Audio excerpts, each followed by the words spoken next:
It was only a reunion, my dad told me, when I wasn't invited to my brother's big engagement party. I posted a ski selfie. Hours later, my entire family was blowing up my phone. You know that gut-wrenching feeling when your entire world tilts sideways, and everything you thought you knew about your family shatters into a million pieces? I'm Cassandra, and last spring, I discovered through Instagram that my own brother, Jason, was having a massive engagement party, and everyone was invited except me. What the hell happened next would tear my family apart, only to rebuild it stronger than ever. Jason, who is 3 years younger, was my shadow growing up. My confidant. Honestly, he was often my responsibility. Our parents had what you could generously call a volatile marriage. Dad was buried at his law firm, Mom threw herself into community organizations, and Jason and I? We pretty much raised each other. I still remember teaching him to ride his bike when he was 7. Skinny knees covered in Batman band-aids from all his failed attempts. Mom was busy with some charity meeting, Dad, as usual, at the office. I spent hours running beside him, holding the back of his seat, until finally, I let go without telling him. His face when he realized he was riding solo, wobbling but beaming with pride, I can still see it. "You're the best sister ever, Cass!" he'd shouted. Then in middle school, when some neighborhood kids started picking on Jason for his thick glasses and love for science, I, a high school freshman, confronted them. I made it crystal clear, messing with my brother meant dealing with me. The bullying stopped. That night, he slipped a thank you note under my door, with a drawing of me as a superhero. Our bond stayed fiercely strong. We had our rituals: Sunday morning pancakes we'd make while our parents slept, Friday movie nights in the basement with microwave popcorn and way too much soda. Things started to shift when I moved to Colorado after college for a dream job in graphic design, nearly 2,000 miles from our hometown of Philadelphia. Jason was still at Penn State. We promised to stay close. The first year, we did. Weekly video calls, I flew home for his graduation, he even spent a summer month with me in Colorado where I taught him to snowboard. But slowly, inevitably, that distance created a chasm between us. Over the past 2 years, our communication dwindled. My calls often went to voicemail. His texts became shorter, emojis, one-word answers. I told myself it was normal. He was building his own adult life, starting his career, making new friends. Then came Megan. Jason met her at a work conference about a year ago. From the little he shared, she was smart, ambitious, worked in marketing. In the entire year they'd been dating, I'd only met her twice, briefly at Thanksgiving, and again at Christmas. Both encounters were pleasant, but superficial. Megan seemed nice enough, if a bit reserved around me. She asked polite questions about Colorado, but skillfully changed the subject whenever I tried to share stories about Jason and me growing up. I couldn't shake the feeling that Jason became even more distant after he started dating her. Calls were cut short, texts about our inside jokes went unacknowledged, invitations to visit Colorado met with vague, maybe someday, responses. Still, I never, ever, imagined that the gap between us had grown so wide that I'd be excluded from one of the most important celebrations of his life. After all, we were more than siblings. We were allies, partners in navigating our family's chaos. I had always believed that bond was unbreakable. It was a regular Tuesday evening in March when my world tilted sideways. I was unwinding after work, scrolling through Instagram, half watching some reality show. My cousin Angela's post stopped my thumb mid-scroll.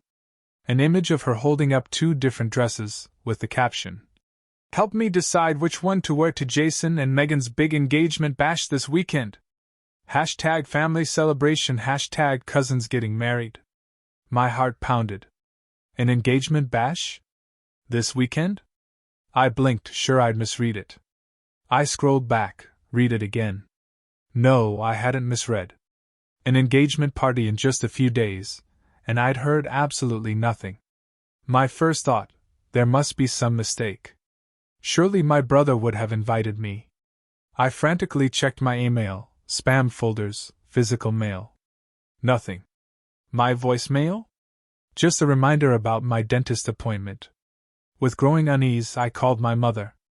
Elizabeth Matthews always had a talent for dancing around uncomfortable topics, and this call was no exception. Mom, I just saw Angela's post about Jason's engagement party this weekend. Did my invitation get lost or something?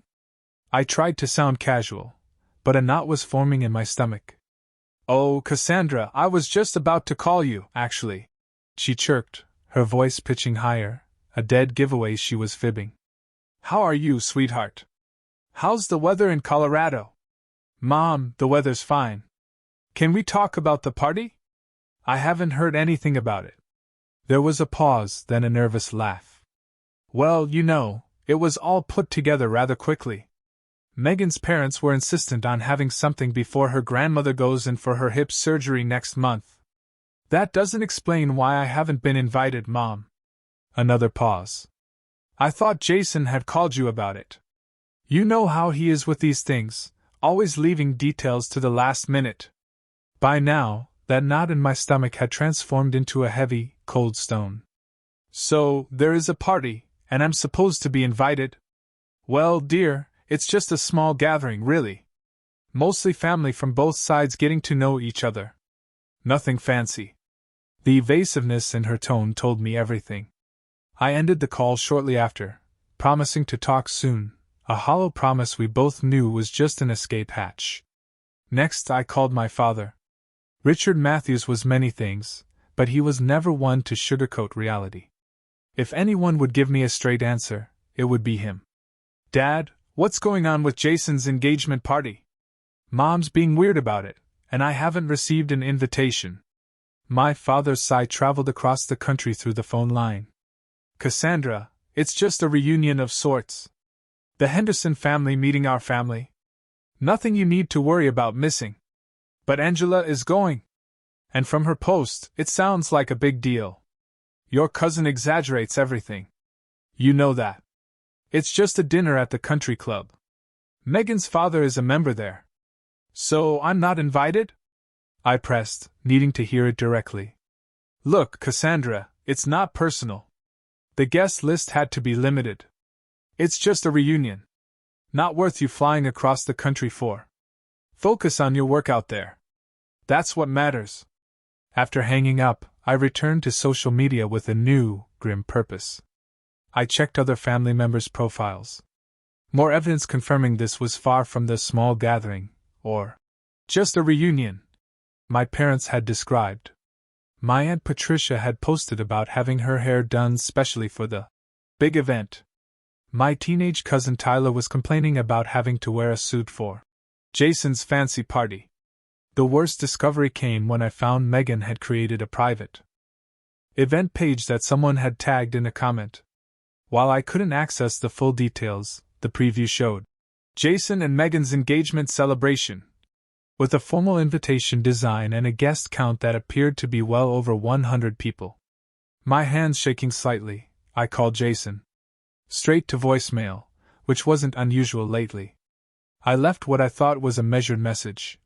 Hey, just heard about your engagement party this weekend. Call me back when you can. An hour later, I received a text instead of a call. Super busy with work and wedding stuff. Talk later. That was it. No explanation, no invitation, not even an acknowledgement of the obvious exclusion.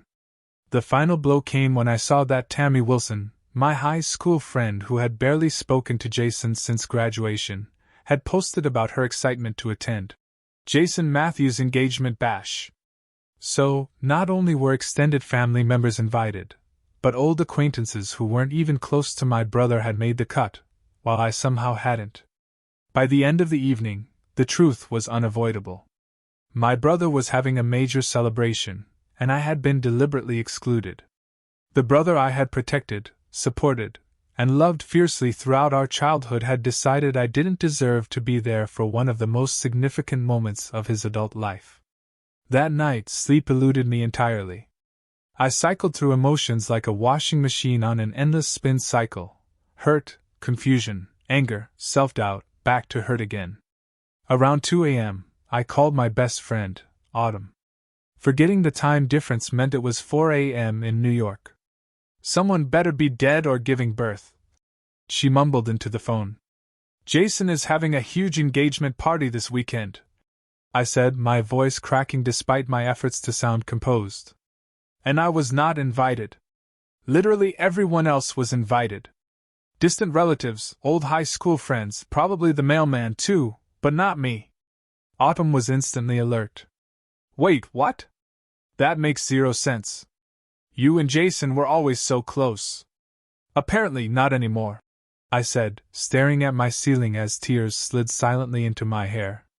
My parents know about it too. Dad literally said it was just a reunion and not worth me flying in for. That is complete bullsh*t, Autumn declared with the fierce loyalty that had made her my best friend since college. Have you considered that this might be Megan's doing? You've only met her, what, twice? The thought had crossed my mind, but hearing Autumn say it gave the idea more substance. Maybe at Christmas, I overheard her telling Jason that I seemed too career-focused to ever settle down, like it was some character flaw. Classic insecurity, Autumn declared. She probably feels threatened by your relationship with Jason. Some women get weird about their partner's female relatives, especially sisters. Remember my cousin Rachel's wedding drama? We talked for nearly an hour, with Autumn validating my feelings and helping me process the shock. Before we hung up, she asked about my weekend plans. Actually, I was supposed to go on a ski trip to Breckenridge with some coworkers. I was thinking about canceling to wallow in self-pity instead. Absolutely not, Autumn said firmly. You are going skiing. You are going to have an amazing time while they are all making awkward small talk at some stuffy country club. Living well is the best revenge, Cass. After we hung up, I lay awake, revisiting memories of Jason and me throughout our childhood, the snow fort so sturdy it lasted until March, the night of the thunderstorm when he was 10 and still crept into my room because the thunder frightened him, the way he'd hugged me tightly before I drove away to Colorado, promising we'd always be close. What had changed? When had I become someone he could so easily exclude? Morning arrived with puffy eyes and a headache, but also a fierce resolve. Autumn was right. I would go on the ski trip as planned. I would not cancel my life because my family had seemingly canceled me. As I packed my gear that evening after work, I fought back fresh tears. My favorite ski jacket had been a Christmas gift from Jason 2 years ago. He had researched the best brands and saved for months to buy it for me. Only the best for my big sis, he had said. I considered leaving it behind, but ultimately packed it. It was, after all, the best ski jacket I owned. The memory of Christmas 5 months ago surfaced again as I folded thermal layers into my suitcase. I had arrived at my parents' house to find Jason and Megan already there, cozied up on the couch looking at something on her phone. When I entered, Jason had given me a quick, distracted hug before returning his attention to whatever Megan was showing him. Later that evening, I had gone to the kitchen for water and overheard Megan's voice from the dining room, where she was helping my mother arrange ornaments. I think it's sweet that Cassandra is so dedicated to her career, she'd said in a tone that suggested the opposite. Some women just aren't meant for family life. Too independent, you know. Jason says she hasn't had a serious relationship in years. My mother had made some noncommittal response, neither agreeing nor defending me. I had slipped back upstairs without getting my water. A seed of unease, planted then, was now blooming into painful clarity. As I zipped my suitcase closed, my phone pinged with a text from my mother. Call me when you can, dear. Dad and I were thinking perhaps we could come visit you next month since you cannot make it this weekend. Cannot make it? As if I had been invited and declined. As if this was my choice. I turned my phone to silent and placed it in my purse. Tomorrow, I would drive to Breckenridge with Dana and Kyle from the design department. We would spend 3 days skiing, enjoying mountain views and April ski drinks by fire pits. I would not spend it checking my phone for explanations that weren't coming, or apologies I wasn't sure I could accept. The drive to Breckenridge early Friday morning was exactly what my wounded spirit needed. As we climbed into the mountains, leaving Denver behind, The majesty of snow-covered peaks and endless blue sky worked its magic. Dana was behind the wheel, singing along to 80s rock, while Kyle dozed in the back seat. I felt the knot in my chest loosen slightly with each mile marker. "You seem a million miles away," Dana commented during a break in the music. "Everything okay?" I considered deflecting with my usual, "I'm fine," but something about the distance from home, and the perspective of the mountains, made honesty feel safer. "Family drama.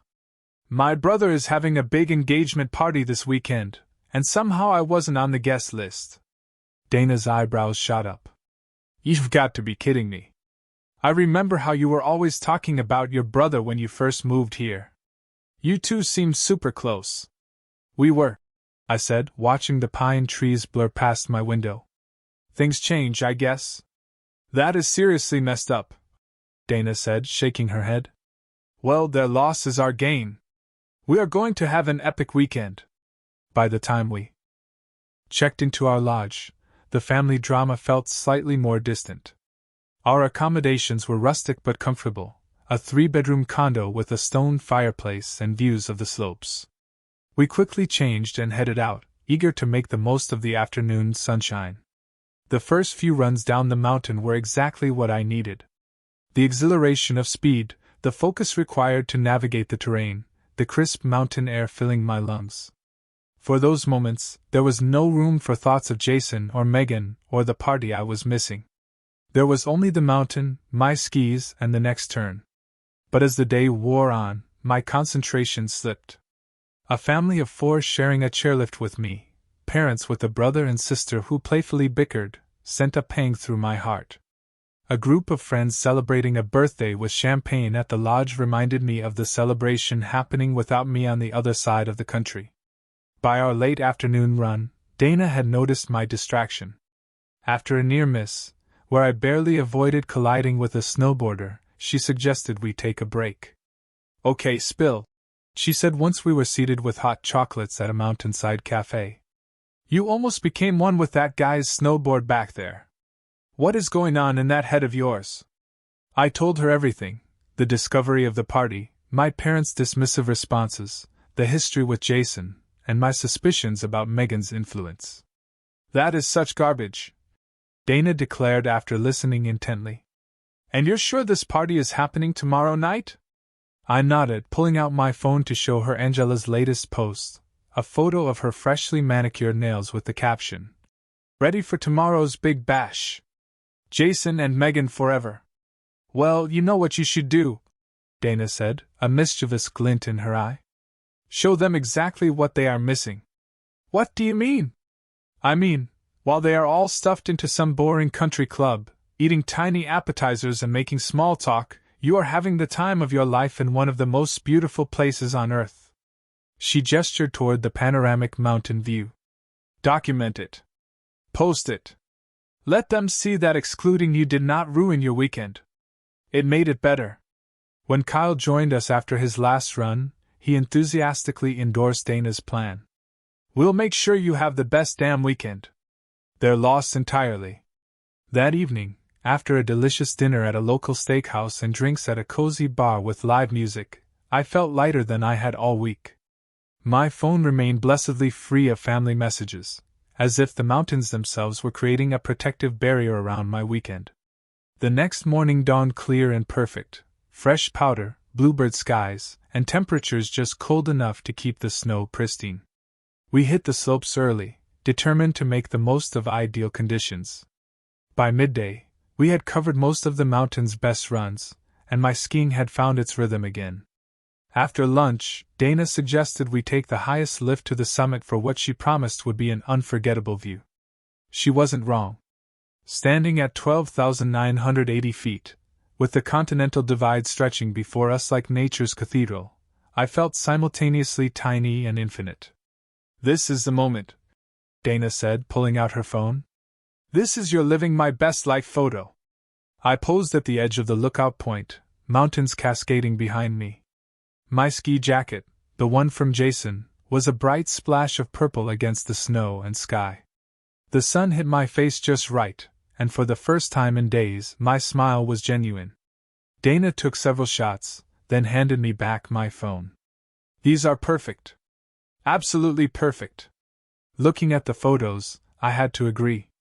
They capture not just the scenery, but a moment of authentic joy. Without overthinking it, I selected the best one and opened Instagram. My fingers hovered over the keyboard before I typed.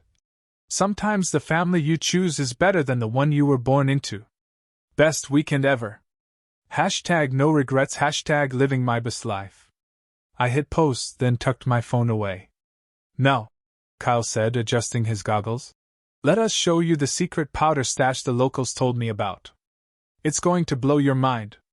For the rest of the afternoon, I was fully present, embracing every run, every laugh, every moment of mountain magic. As we made our last descent as the lifts were closing, I felt a sense of peace I hadn't expected to find this weekend. That evening, we had reservations at Breckenridge's most acclaimed restaurant, a farm-to-table spot with a month-long waiting list that Kyle had somehow snagged. Before heading out, I deliberately turned off my phone. Whatever was happening in Philadelphia could wait until tomorrow. Tonight was for good food, better company, and the family I had chosen. Sunday morning arrived with gentle snowfall and the comfortable muscle ache that comes from 2 full days of skiing. I stretched in bed, enjoying the quiet and momentarily forgetting the family drama that had sent me into the mountains in the first place. Then I remembered my phone was still off from the night before. With a slight sense of trepidation, I turned it on while padding to the kitchen to start coffee. The cascade of notifications began immediately. So many that my phone froze briefly trying to display them all: 27 missed calls, 42 text messages, numerous voicemails, multiple Instagram and Facebook notifications. My stomach dropped as I scrolled through the names: Mom, Dad, Jason, Angela, Aunt Patricia, Uncle Robert, cousins I barely spoke to, even my grandmother, who rarely used her cell phone. The first text I opened was from my mother, sent at 8:47 p.m. Eastern Time. Cassandra, please call immediately. Your post has upset everyone.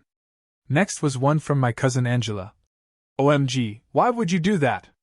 Everyone at the party is talking about your post instead of celebrating J&M. With growing confusion, I clicked on a voicemail from Jason. Timestamp 9:32 p.m. What the actual hell, Cass? I know you're mad about the party, but did you really have to pull this stunt tonight of all nights? Megan is in tears. Mom is upset. Dad is furious. Thanks for making sure my engagement party will be remembered for all the wrong reasons. I sat heavily on the couch, coffee forgotten, as I pieced together what had happened. My innocent ski selfie, posted around 3:30 p.m. Mountain Time, had coincided exactly with the start of Jason and Megan's engagement party on the East Coast. The caption I had written, "Sometimes the family you choose is better than the one you were born into," had been interpreted as a direct attack on the event I had been excluded from. A text from my Aunt Patricia included screenshots of the party, guests huddled in groups, phones in hand, presumably discussing my post. Another showed Megan looking teary-eyed while Jason spoke animatedly to someone off camera. My father's voicemail was clipped and cold. Your behavior is completely unacceptable. You have embarrassed this family deliberately. Call me back immediately. Then came a text directly from Megan. The first communication I had ever received from her. I always tried to be nice to you despite what Jason told me about how selfish and attention-seeking you can be. Thanks for proving him right. Hope your ski trip was worth ruining our special night. The accusation in Megan's text hit like a physical blow. Jason had described me as selfish and attention-seeking? The brother who knew me better than anyone, who had seen firsthand how much of my childhood had been spent looking out for him. That revelation hurt more than the exclusion from the party ever could. Dana emerged from her room, sleep-rumpled but smiling. Her expression quickly changed when she saw my face. Whoa!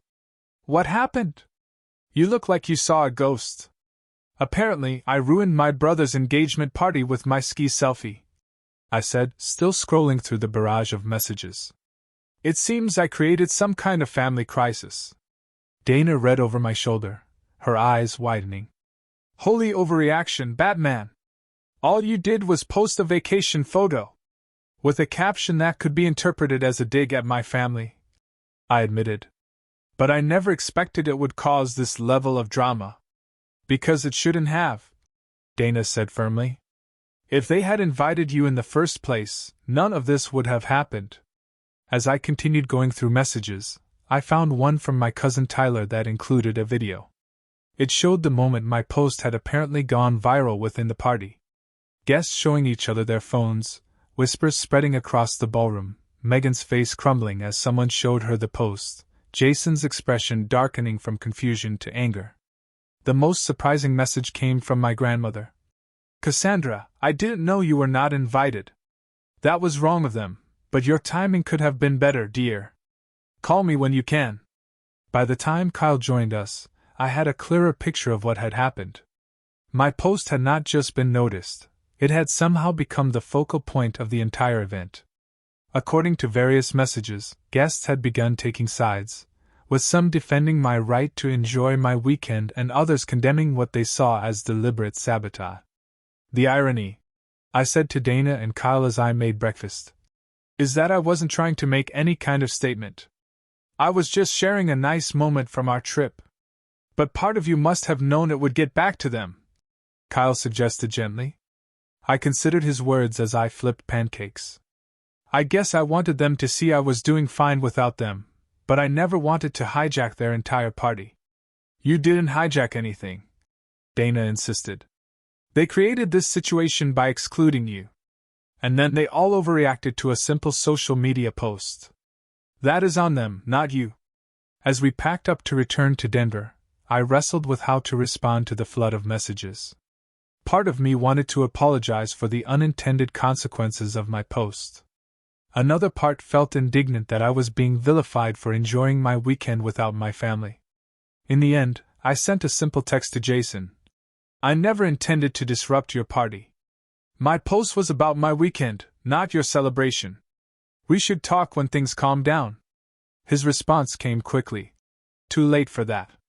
The damage is done. The drive back to Denver was substantially quieter than the trip up had been. As the mountains gradually gave way to foothills and then the city's sprawl, I knew that the real confrontation still lay ahead. My innocent ski selfie had unexpectedly exposed the fault lines in my family relationships, and there would be no going back to pretending they didn't exist. 3 days passed before I worked up the courage to book a flight to Philadelphia. 3 days of ignored calls from my parents, terse text exchanges with extended family, and complete silence from Jason. 3 days of replaying childhood memories, examining recent interactions, and trying to understand how we had arrived at this breaking point. My boss, Julia, was surprisingly understanding when I requested emergency personal time off. Family stuff, I had explained vaguely, to which she had simply nodded and said, "Take what you need. The Anderson project can wait." The flight from Denver to Philadelphia gave me 5 hours to prepare for the confrontation ahead. I rehearsed what I would say, anticipating their responses, steeling myself against the accusations I expected.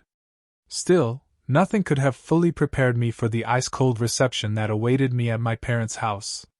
My mother opened the door with a tight smile that didn't reach her eyes. "Cassandra, we weren't expecting you. I thought it was time we talked face to face," I said, wheeling my small suitcase into the foyer of my childhood home.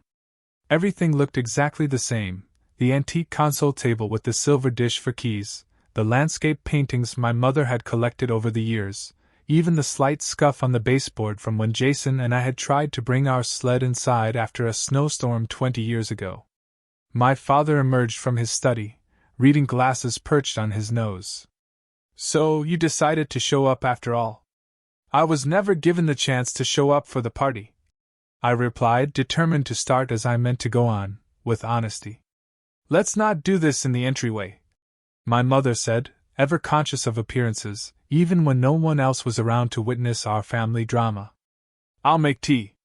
Seated in the living room with untouched tea cooling before us, the silence stretched uncomfortably until my father finally spoke. "Your behavior was completely inappropriate, Cassandra. Whatever your feelings about the party, to publicly embarrass your brother and his fiancée was unacceptable. I did not intend to embarrass anyone, I said, working to keep my voice level. I posted a photo from my ski trip. I didn't mention Jason or Megan or the party at all. Don't be deliberately obtuse, my father scoffed. Your caption made your intentions perfectly clear. My caption was about appreciating the friends who were actually including me in their lives, I countered. The real question is why my own brother would have a major celebration and deliberately exclude me from it. My mother fidgeted with her teacup. It was a complicated situation, Cassandra. Megan's family is very traditional, very particular about how things should be done. What does that have to do with inviting your son's only sister to his engagement party? Another uncomfortable silence fell. I could see my parents exchanging glances, having one of those wordless conversations long married couples perfect. We should wait for Jason, my mother finally said. He and Megan are coming for dinner at 6. The 3 hours until dinner were excruciating. I unpacked in my old bedroom, now converted to a guest room with only a few remnants of my teenage years remaining, a debate team trophy, a framed sketch I had done of our backyard. I napped fitfully, then showered and changed, bracing myself for round 2 of the confrontation. When the doorbell rang at 6 sharp, I was sitting in the kitchen helping my mother chop vegetables in an attempt to normalize an inherently abnormal situation. Jason entered first, his expression guarded. Megan followed, clutching his arm as if for support. Neither looked particularly happy to see me. Cassandra, Jason said stiffly. I didn't know you would be here. Seems to be a pattern lately, I replied immediately, regretting the passive-aggressive tone even as it left my lips. Dinner was a masterclass in uncomfortable small talk. My mother filled silences with questions about the weather in Colorado. My father inquired about the ski conditions at Breckenridge. Megan offered monosyllabic responses when directly addressed. Jason barely looked at me, focusing intently on his plate, as if the answers to the universe might be found in my mother's pot roast. It wasn't until my mother brought out dessert that Jason finally addressed the elephant in the room.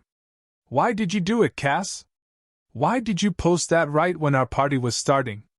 I had no idea what time your party started, I said. Honestly, I wasn't exactly included in the planning details. But you knew it was that day, he pressed. You must have known your post would cause drama. I knew you were having a party I was not invited to, I acknowledged. But I was having a genuinely good moment in Breckenridge and shared it. Not everything is about you, Jason. Megan made a small, derisive sound. Right. Pure coincidence. Something in her tone, the dismissiveness, the subtle mockery, broke the last of my restraint. Why was I not invited, Megan? I would really like to hear your explanation. Her eyes widened slightly, then narrowed. She glanced at Jason, clearly expecting him to field the question. It was a difficult decision, Jason began, his corporate voice emerging, the one he used for client calls I'd overheard. With venue limitations and budget considerations. Stop! I interrupted.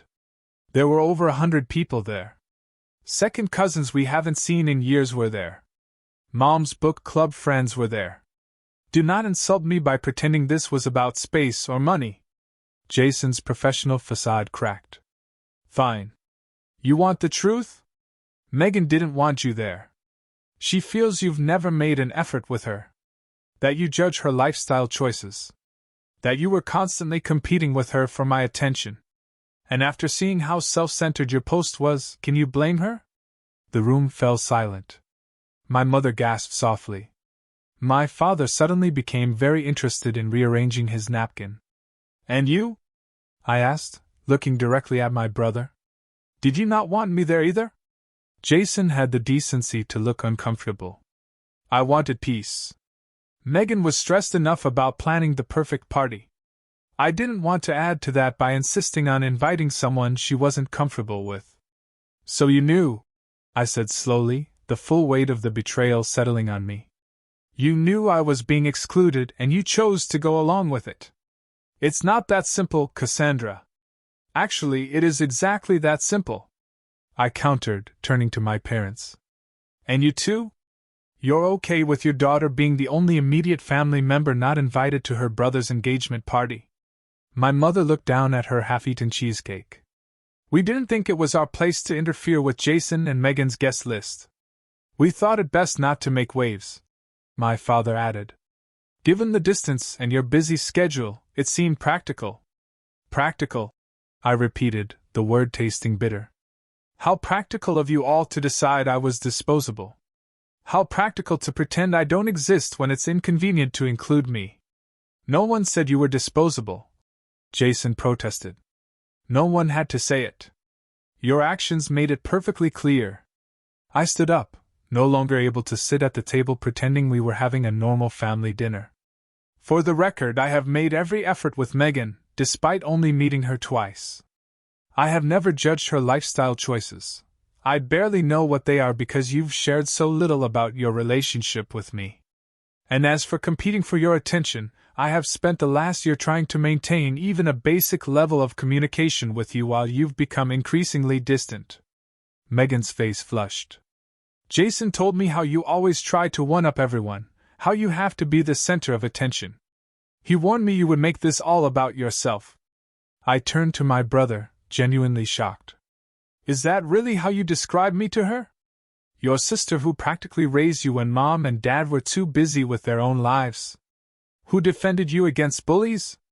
Who spent her childhood making sure you never felt as overlooked as I did?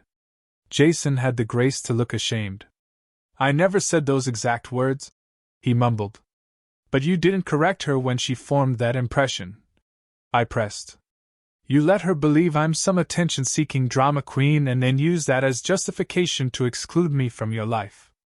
You're being melodramatic right now, my father interjected. No, Dad, I countered, my voice rising. For once, I am standing up for myself instead of accepting the family narrative that my feelings don't matter. I looked around the table at each of them in turn. I have spent my entire life being the reasonable one, the one who doesn't make waves, the one who puts everyone else's needs before my own. And where has that gotten me? Excluded from my own brother's engagement party, and then vilified for daring to enjoy my weekend anyway. I walked to the door, grabbing my purse from the hook in the hallway. I am not going to apologize for posting that selfie. If anything, I'm grateful it exposed what was already true, that I am an afterthought in this family. Someone to be accommodated when convenient and discarded when not. Cassandra, don't leave like this, my mother pleaded. I'll be at the Marriott downtown if anyone decides they want to have an honest conversation, I said, my hand on the doorknob. But I'm done pretending everything is fine when it clearly is not. As I walked out into the cool Philadelphia evening, I felt something unexpected. Not just hurt or anger, but a strange sense of liberation. For the first time, I had refused to accept the role assigned to me in my family's drama. I had spoken my truth, regardless of the consequences. And despite the pain of the confrontation, that felt like a victory of sorts. The Marriott hotel room became my sanctuary for the next 3 days. I extended my stay, worked remotely on the Anderson project, and waited to see if any member of my family would reach out for the honest conversation I had invited. The silence stretched from hours into days, confirming what part of me had already known. Real change would not come quickly or easily. On the third evening, as I was contemplating extending my stay yet again, or simply returning to Colorado, there was a knock at my door. Through the peephole, I saw Jason standing alone in the hallway, hands in his pockets, looking uncertain. I opened the door but did not immediately invite him in. Jason, can we talk? He asked, his voice lacking the defensive edge it had carried at our parents' house.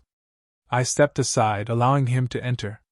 He took in the hotel room, the laptop open on the desk, the room's service tray from lunch, the view of the Philadelphia skyline through the window. How did you know where to find me? I asked. Mom told me. She said you mentioned the Marriott. He sat tentatively on the edge of the desk chair. I should have called first, probably, I agreed, sitting on the bed. But you're here now. We looked at each other for a long moment, 29 years of shared history hanging between us. I'm sorry, he finally said, the words emerging with visible effort. I handled everything badly. The party, your exclusion, the aftermath, all of it. I nodded, accepting his apology but waiting for more. I never described you to Megan the way she suggested, he continued. But I also never corrected her when she formed negative impressions of you. That was wrong of me. Why? I asked simply. Why let her believe those things? Why exclude me? What happened to us, Jason? He sighed deeply, rubbing his face with his hands. I got caught between loyalties. Megan, she comes from this perfect-seeming family. Parents still madly in love after 30 years. Sunday dinners every week. Family vacations where no one argues. I wanted to fit into that world so badly. And I reminded you of our decidedly imperfect family. Something like that, he admitted. Plus, whenever I mentioned you, she would get this look. She never outright said she didn't want you around, but I could tell she felt threatened by our relationship, by our history. So you chose the path of least resistance, I said, understanding even as the hurt remained. I told myself it was temporary, that once she got to know you better, things would improve naturally. But instead, I just kept you both at a distance from each other, which only made it worse. He looked up at me, his expression earnest. I never meant for it to go this far. When the party planning started, I assumed you would be invited. By the time I realized Megan and her mother had not included you on their draft guest list, invitations were already being addressed, and you said nothing. He gave a humorless laugh. I was a coward, Cass. I was afraid of rocking the boat with Megan and her family, so I sacrificed my relationship with you instead. The honesty was refreshing, even as it confirmed my worst fears. I would have expected that from anyone else, Jason, but not from you. I know, he said quietly. I broke your trust, and then I blamed you for reacting to being hurt. We talked for hours that night, peeling back layers of misunderstanding, addressing the distance that had grown between us, not just geographically, but emotionally. I learned that Megan had indeed felt intimidated by the stories Jason told of our close childhood bond, fearing she could never measure up to the sister who knew all his history, all his inside jokes, all his vulnerabilities. She comes from a family where siblings are cordial, but not especially close, Jason explained. She didn't understand our dynamic, and instead of trying to, she just wanted to minimize it. 2 weeks after I returned to Colorado, my parents called. The conversation was difficult, full of long-held patterns resurfacing and being addressed for perhaps the first time. My mother cried when I described how overlooked I had often felt as a child. My father, never comfortable with emotional discussions, nevertheless admitted that they had failed me in this situation. We should have stood up for you, my mother said. When we realized you were not on the guest list, we should have said something. We were wrong, my father added simply. It was perhaps the first time I had ever heard him admit fault without qualification. The most surprising development came a month later when I received an email from Megan. It was long, thoughtful, and clearly difficult for her to write. I owe you an apology, it began. I allowed my insecurities to drive a wedge between you and Jason, and then I blamed you for the consequences of my actions. She explained her background, how her parents had carefully curated the image of a perfect family while hiding significant problems, how she had grown up believing that real families did not have conflicts or complications. When Jason talked about you, about your relationship, it scared me. It seemed so much more real and deep than anything I had experienced with my own siblings. Instead of admiring that, I felt threatened by it. Her email ended with a request to start fresh, to build a relationship based on mutual respect rather than competition or insecurity. It was more than I had expected, and exactly what was needed to begin healing. The road to rebuilding trust was neither short nor straight. There were setbacks. A tense Thanksgiving where old patterns tried to reassert themselves, a Christmas where Megan's family's formality clashed with the new honesty our family was attempting. But there was progress too. Jason and I established a weekly video call that became sacred time for both of us. I made a point of reaching out to Megan directly rather than always going through my brother. My parents began making regular visits to Colorado, discovering that they actually enjoyed hiking in the mountains and the laid-back atmosphere of Denver. 6 months after the engagement party debacle, I stood beside Jason at his wedding, officially as Megan's bridesmaid, but unofficially as my brother's steadfast supporter, just as I had always been. Before the ceremony, he hugged me tightly and whispered, "Thank you for not giving up on me, even when I deserved it." During the reception, Megan sought me out for a private moment. "I wanted you to know," she said, "that I understand now what Jason was trying to tell me all along, that having you as a sister-in-law is not a threat to our marriage, but a gift to our family." As I flew back to Colorado the day after the wedding, I reflected on the journey of the past year. The exclusion from the engagement party had been painful, but it had forced conversations that were long overdue. It had required all of us to examine patterns and assumptions that had gone unquestioned for too long. Families are complicated, messy things. They can hurt us more deeply than anyone else because they know exactly where our vulnerabilities lie. But they can also heal in ways that surprise us, if we are brave enough to speak our truths and patient enough to listen to theirs. The selfie that had caused such drama still sits in my Instagram feed. I chose not to delete it, not out of spite, but as a reminder. A reminder that sometimes the most painful moments can lead to the most necessary growth. A reminder that we all deserve to be seen, to be included, to be valued by those who claim to love us. And a reminder that standing up for yourself doesn't have to mean losing the people who matter. Sometimes, it's the only way to truly find them again. If you have ever felt excluded or overlooked by your own family, I hope my story gives you courage. The courage to speak your truth, to set boundaries, and to believe that real relationships can survive honesty. In fact, they cannot thrive without it. Thank you for listening to my story. Please leave a comment sharing a time when you had to stand up for yourself with family.